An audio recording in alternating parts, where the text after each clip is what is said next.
오늘은 본문의 말씀을 통해 깨어있으라 라는 제목으로 하나님의 말씀 증거하도록 하겠습니다. 자, 앞서 우리는 마지막 때 이 주님의 오실 날에 대해서 함께 말씀을 나눴습니다. 이 마지막 때에 우리가 기억해야 할 두 가지가 있는데 그것이 뭐라고 했죠? 첫 번째는 반드시 주님께서 오신다는 것이고, 두 번째는 그날과 그때는 아무도 모르고 오직 하나님만 아신다는 것입니다. 자, 그러므로 우리는 이 날을 어떻게 준비해야 한다고 했어요? 자, 이것도 두 가지. 첫 번째는 깨어 기도하는 것이고, 두 번째는 그 맡겨진 것에 충성을 다해야 한다고 했습니다. 자, 이어지는 마태복음 25장에서는 깨어 있는다는 것이 무엇인지, 그리고 충성을 다한다는 것이 무엇인지 두 가지의 비유를 통해 말씀하고 있습니다. 자, 오늘은 먼저 깨어 있는다는 것이 무엇인지 열처녀의 비유를 통해 함께 살펴보기 원합니다. 본문을 이해하기 위해서는 당시 유대의 혼인잔치를 좀 이해할 필요가 있습니다. 당시 유대인들은 이 결혼할 이와 1년 전에 혼인잔치를 위한 언약을 맺습니다. 일종의 약혼식 같은 것이죠. 그리고 1년이 지난 후에 신랑은 신부를 맞이하기 위해 신부의 집으로 갑니다. 자, 그런데 이때 신랑이 신부를 맞으러 가는 것은 신랑의 아버지가 결정한다고 해요.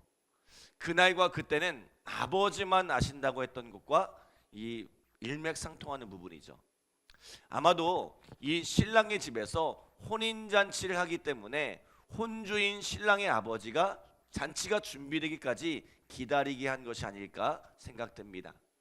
그렇게 모든 준비가 되었을 때 신랑을 보내 신부를 데려오게 하는 거죠. 자, 신랑이 신부를 맞으러 신부 집에 올 때 처녀들, 신부의 들러리들이 등불을 들고 신랑을 맞아 신부에게로 인도한다고 합니다. 자, 그런데 이 잔치 준비가 늦어지면 어떻게 될까요? 신랑이 신부를 맞으러 오는 그 시간이 늦어지는 거겠죠. 때문에 지혜로운 들러리들은 신랑이 늦어질 때를 대비해서 기름을 넉넉히 준비합니다. 이러한 일이 당시에는 비일비재하게 일어났던 일이거든요. 기름을 준비하지 못한 들러리는 어떻게 될까요? 당시 문화에 우리 익숙하지 않은 우리는 뭐 그럴 수도 있지라고 생각할 수 있지만, 당시 사람들에게 들러리가 등불을 준비하지 못한 것은 평생에 한 번밖에 없는 이 결혼식을 망치는 것과 다름없는 큰 신뢰였다고 합니다.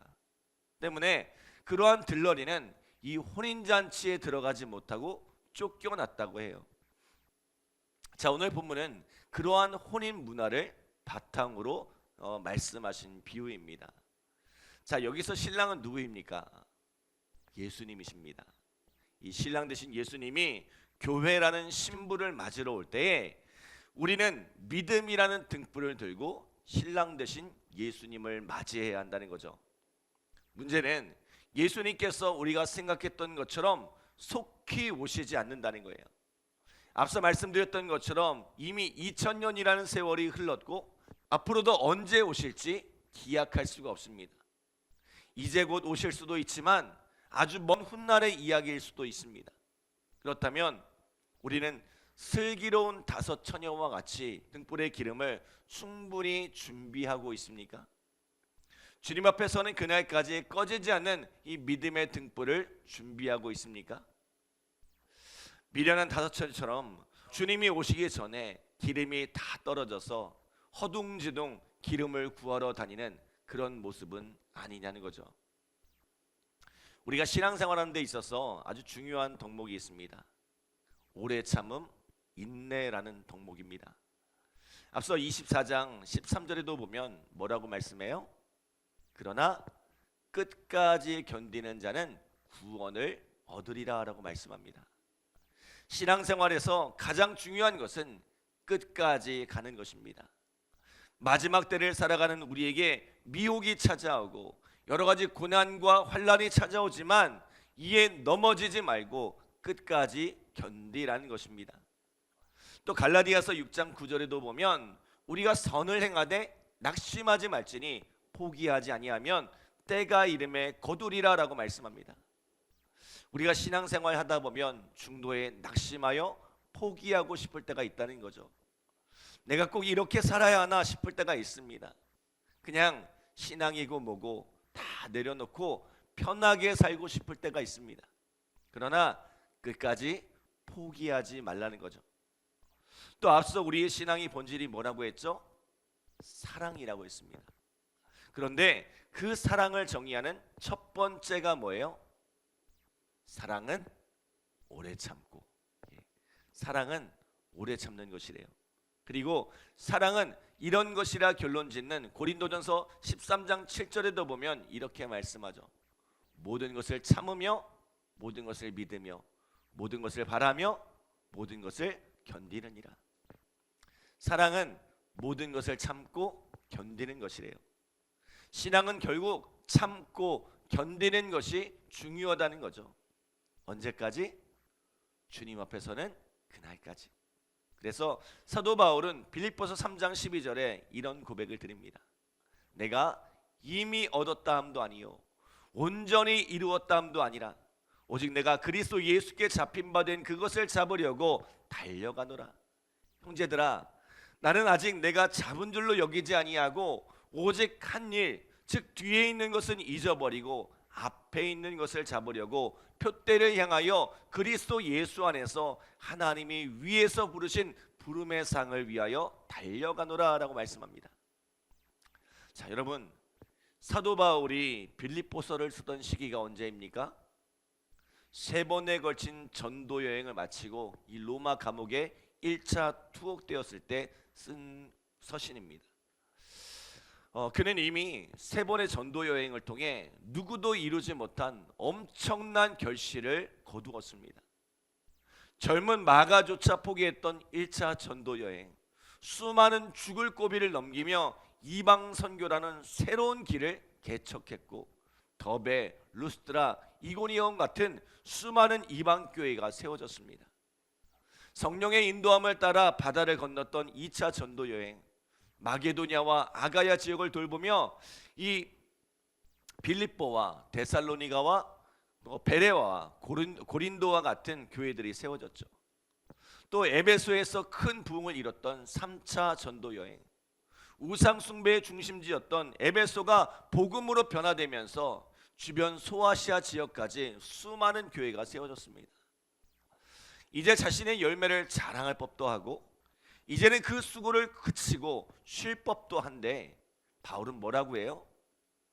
이제까지 자신이 한 일, 지나간 일은 다 잊어버리고 앞에 있는 것을 잡기 위해 표대 대신 예수님을 향해 달려간다는 거예요.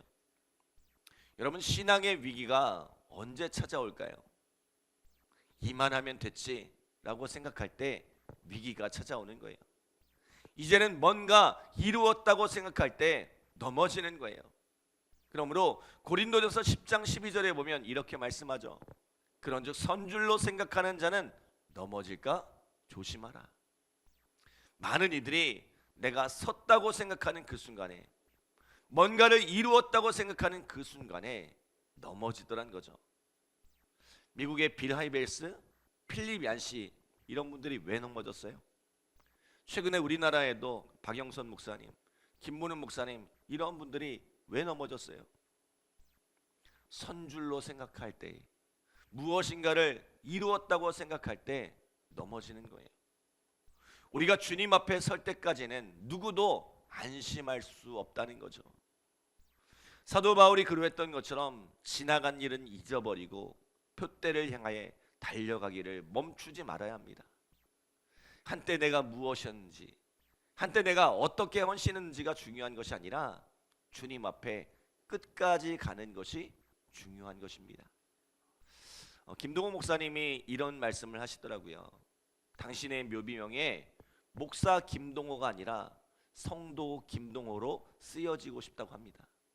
그러면서 하시는 말씀이 그동안 오랫동안 목사 김동호로 살아왔는데 그 목사라는 직업에서 은퇴했으니 이제는 정말로 성도로 그리스도인으로 살아보고 싶다는 거예요.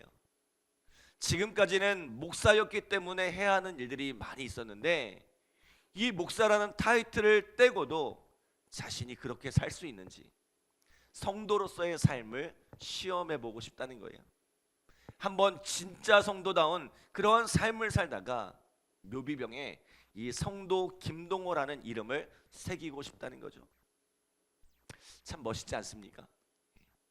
목사일 때 성도는 이렇게 살아야 합니다 가르쳤었는데, 본인이 이 목사의 타이틀을 내려놓았을 때 참 성도의 삶을 보여준다면 얼마나 아름다울까요? 만약 제가 은퇴하고 나면 우리 권사님들처럼 이렇게 새벽을 깨우며 기도할 수 있을까? 열심히 성경을 읽고 또 값없이 봉사하며 살아갈 수 있을까?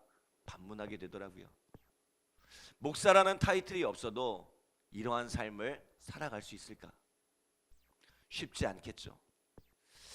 자, 주님 앞에 서는 그날까지 한 점 부끄럼 없이 살다가 주님 앞에 서야 할 텐데, 이 노역에 넘어지는 많은 선배 목사님들의 모습을 보면서 큰 걱정과 두려움이 앞섭니다. 요한계시록 2장 4절로 5절에 보면 이런 말씀이 있습니다. 그러나 너를 책망할 것이 있나니 너의 처음 사랑을 버렸노라. 그러므로 어디서 떨어졌는지를 생각하고 회개하여 처음 행위를 가지라. 만일 그러하지 아니하고 회개하지 아니하면 내가 내게 가서 내 촛대를 그 자리에서 옮기리라 말씀합니다. 주님을 향해 처음 품었던 그 사랑을 잃어버린 이 에베소 교회를 향한 책망의 말씀이죠. 그들이 어디서 사랑을 잃어버렸는지, 왜 그 사랑을 잃어버렸는지 깨닫지 못하고 회개하여 그 사랑을 회복하지 못하면 그 촛대를 옮기시리라는 말씀입니다. 신앙에서 중요한 것은 그 품었던 사랑을 끝까지 잘 간직하는 것입니다. 사랑하는 여러분, 오늘 우리는 이 믿음의 등불을 잘 간직하고 있습니까?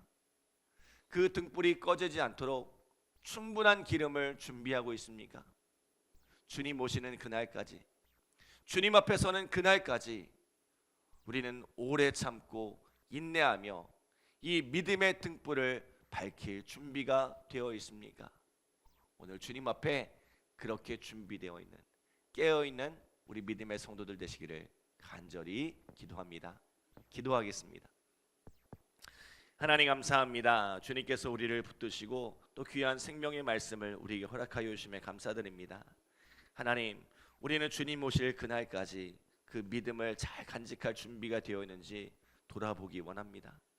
하나님, 많은 이들이 믿음으로 살다가 그 믿음의 자리에서 떠나가고 그 실패하여 넘어지는데, 우리의 믿음이 끝까지 주님 앞에 서는 그날까지 변함없는 믿음이 되어지게 하여 주시고, 주님 앞에 서는 그날까지 주님을 뜨겁게 사랑하고 그 사랑을 잘 간직하며 나가는 오늘 우리의 삶이 되어질 수 있도록 주님 축복하여 주옵소서. 오늘 이 새벽에도 그렇게 깨어있기를 사모한 우리 성도들 가운데 주님 축복하여 주시고, 하나님 그 기도 가운데 응답하시고 열매 맺게 하여 주시옵소서. 감사드리며 예수님의 이름으로 기도드립니다. 아멘.